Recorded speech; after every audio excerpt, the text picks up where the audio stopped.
BJP నాయకులు వారి యొక్క పార్టీ కార్యాలయంలో ప్రెస్ మీట్ పెట్టి కాంగ్రెస్ పార్టీని మరియు పొన్నం ప్రభాకర్ గారిని వారు మాట్లాడడం జరిగింది. ఒక్కసారి ప్రజలారా మీరు ఆలోచన చేయండి. పెట్టిపోయేనమ్మా పెయ్యంతా ఉనికినట్టున్నది ఇలా బీజేపీ పార్టీ యొక్క పరిస్థితి. ఇలా రైతు దీక్ష అని చెప్పేసి బండి సంజయ్ ఏదైతే దొంగ దీక్ష చేస్తున్నాడో ఇది కాదు. మేము రాష్ట్ర ప్రభుత్వం నుండి రైతులకు ఎంత డబ్బు ఇస్తామో అవి మేము ఇస్తా అని చెప్పేసి అంటున్నాం. మీకు దమ్ముంటే కేంద్రంలో అధికారంలో ఉన్నారు, మీరు ఆ డబ్బులు తీసుకొని రండి. మీరు ఎంత ఇస్తారో మేము అంత ఇవ్వడానికి సిద్ధంగా ఉన్నామని చెప్పేసి మా మంత్రి పొన్నం ప్రభాకర్ గారు మాట్లాడడం జరిగింది. మీరు ఇలా కేంద్రంలో అధికారంలో ఉన్నారు, ఢిల్లీలో నరేంద్ర మోడీ ముందు దీక్ష చేద్దాం రైతుల కోసం, దానికోసం మాట్లాడాలి. కానీ ఇవాళ ఏదో నేను ఇక్కడ మళ్ళీ ఎలక్షన్లకు ఓట్లు దండుకోవడం కోసం ఇవాళ మీరు దీక్ష చేస్తున్నారే తప్ప రైతుల కోసం కాదు అని చెప్పేసి అంటున్నాం. అదొక్కటే కాదు, ఇవాళ 6 గ్యారంటీలు అంటున్నారు. 6 గ్యారంటీలను ఇచ్చే బాధ్యత మా కాంగ్రెస్ పార్టీ తీసుకుంటుంది. 6 గ్యారంటీలను నెరవేర్చే బాధ్యత మా కాంగ్రెస్ పార్టీ ఉన్నది. మీరు మాకు గుర్తు చేయాల్సినంత అవసరం కూడా లేదు. మేము ఏదైతే ఉందో ఇప్పటికే మేము 6 గ్యారంటీలలో 4 గ్యారంటీలు కంప్లీట్ చేయడం కూడా జరిగింది.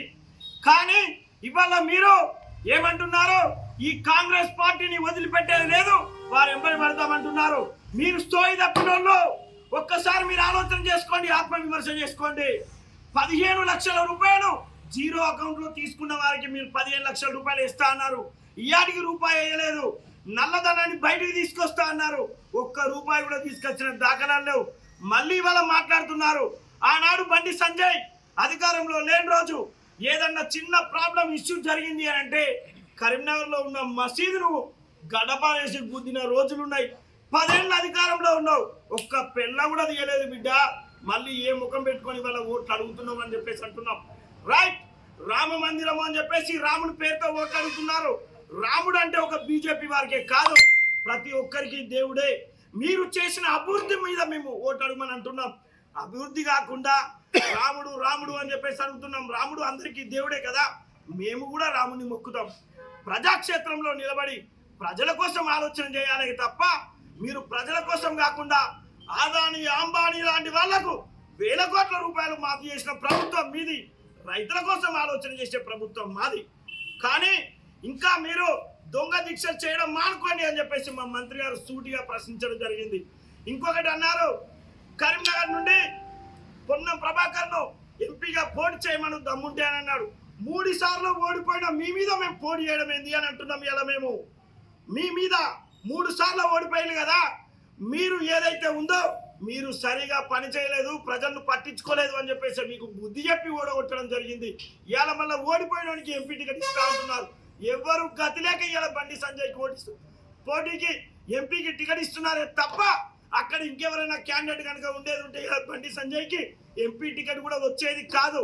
ఎలాగైతే రాష్ట్ర అధ్యక్ష పదవి తీసేసిలో మీరు చేసిన అవినీతిపై ఇలా అదే ఎంపీ టికెట్ కూడా తీసేసే ఆలోచన వారి దగ్గరలో ఉండే క్యాండిడేట్ లేక మిమ్మల్ని క్యాండిడేట్ చేసిలే తప్ప మీరేదో చేస్తారు అని చెప్పేసి కాదు. బీజేపీ ప్రభుత్వం ఏదైతే ఉందో మీ ప్రభుత్వాన్ని విమర్శించండి, మీ ప్రభుత్వాన్ని అడగండి. మనం ఇచ్చిన హామీలు మనం నెరవేర్చలేదు. ఇవాళ కాంగ్రెస్ పార్టీ అధికారంలోకి వచ్చి 3 నెలలు కాకముందే వాళ్ళని అడగడం తప్పు అన్న ఆలోచన సోయి మీకు ఉండాలి. అలాంటి సోయి లేకుండా 10 ఏళ్ళు అధికారంలో ఉండి దాన్ని మర్చిపోయిళ్ళు. మీరు ఇవాళ ఇంకొకటి ఆత్మవిమర్శ చేసుకోండి. ప్రజల కోసం రైతుల కోసం ఒక ప్రాజెక్టు కట్టిల్లా, ఒక మెడికల్ కాలేజ్ కట్టిల్లా, మీరు ఏం చేసిల్లని చెప్పేసి ఇలా ప్రజలను ఓటు అడుగుతారు అని చెప్పేసి అడుగుతున్నాం. ఇంకొకటే కాదు, రానున్న రోజుల్లో కరీంనగర్ పార్లమెంటు నుంచే కాదు తెలంగాణ రాష్ట్ర వ్యాప్తంగా మిమ్మల్ని ఓడిస్తారు అని చెప్పేసి ప్రజలు ఇప్పటికే అనుకుంటున్నారు. ఇక్కడ ఉన్న ప్రాంతంలో ఉన్న వారికి కూడా ఫోన్ కాల్స్ వస్తున్నాయి, బీజేపీని ఓడించండి, బండి సంజయ్ని ఓడించండి అని చెప్పేసి ఇప్పటికే ఫోన్ కాల్స్ రావడం జరిగింది. మీరు కావాలంటే మీకు ఆడియో కూడా వినిపిస్తాం.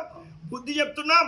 మీరు ఇంకో తాప మా మంత్రి పొన్నం ప్రభాకర్ గారి మీద అవాక్కులు చెవక్కులు కనుక చేస్తే మంచిగా ఉండదని చెప్పేసి ఖబర్దార్గా ఉస్మానాబాద్ కాంగ్రెస్ పార్టీ పక్షాన హెచ్చరిస్తున్నాం. ఖబర్దార్, ఇంకో తాప ఇలాంటి మాటలు మాట్లాడకండి.